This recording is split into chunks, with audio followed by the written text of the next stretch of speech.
Hari pemungutan suara semakin dekat, tensi politik pun meningkat. Adu argumen terjadi di ranah pertarungan para calon maupun para pendukungnya. Tidak hanya di kehidupan nyata, balas-membalas komentar di media sosial pun menjadi salah satu penanda suhu politik pemilu 2024 meningkat. Berdasarkan data Litbang Kompas periode 29 November hingga 4 Desember 2023, sebanyak 29,4% responden mengakses konten pemilu beberapa kali seminggu. Sedangkan 11% responden mengakses konten pemilu di media sosial setidaknya sekali sehari. Media sosial pun bisa menjadi pisau bermata dua. Alih-alih mengedukasi, komentar pedas dan saling serang di medsos bisa menimbulkan gangguan kejiwaan.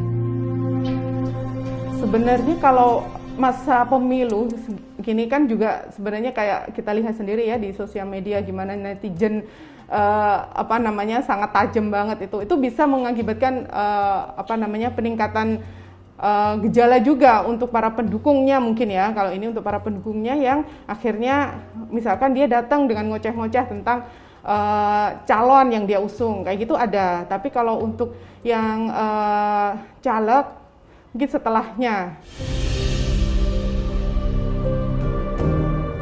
Gangguan kejiwaan bisa melanda pada kandidat maupun para pendukungnya.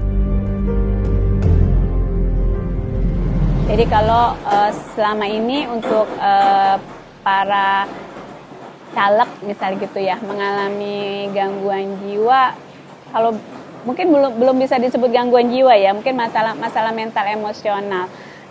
Banyak faktor sih ya, contohnya misalnya ekspektasi yang terlalu tinggi, jadi tidak sesuai ekspektasi, berharapnya misalnya bisa menang, kemudian kalah, dia tidak bisa menerima kondisi tersebut. Kemudian juga dari lingkungan, mungkin ada rasa malu karena ketidakberhasilannya, dan juga termasuk misal kerugian-kerugian baik itu secara finansial ya, dengan banyaknya mungkin pembiayaan yang sudah dikeluarkan untuk mengikuti proses-proses caleg itu sendiri. Gejala-gejala awal gangguan jiwa sebenarnya bisa dideteksi sejak dini agar tidak jauh lebih parah. Kalau gejala gangguan jiwa itu kan manifestasinya ke pikiran, perasaan, dan perilaku ya. Kalau pikiran itu bisa mungkin dia ada pikiran-pikiran yang irasional, kemudian perasaan cemas, depresi, takut, sedih ya, kemudian juga ada rasa khawatir yang berlebihan, sampai dengan perasaan yang mungkin dia tidak bisa merasakan apa yang dia rasakan. Jadi seperti saya tidak bisa dok merasakan, nggak tahu perasaan saya seperti apa saat ini. Ada yang seperti itu juga.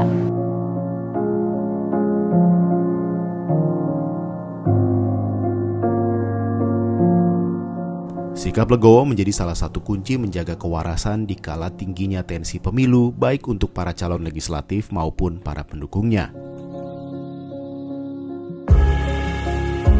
Ya, kalau tipsnya sih ya tentunya pertama kita harus menyiapkan diri ya, bahwa proses ini pasti ada kalah dan menang.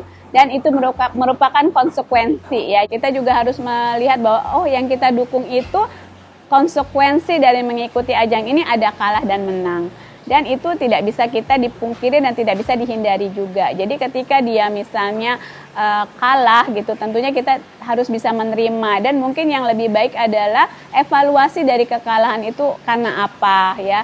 Dan juga tentunya banyak faktor juga sih yang menyebabkan seseorang itu kalah atau menang di dalam proses ini. Jadi bukan hanya sebagai pendukung. Jadi kita sebagai pendukung itu tidak merasa bahwa kitalah satu-satunya yang berperan dalam hal ini, dan banyak faktor yang terlibat dalam dalam proses ini.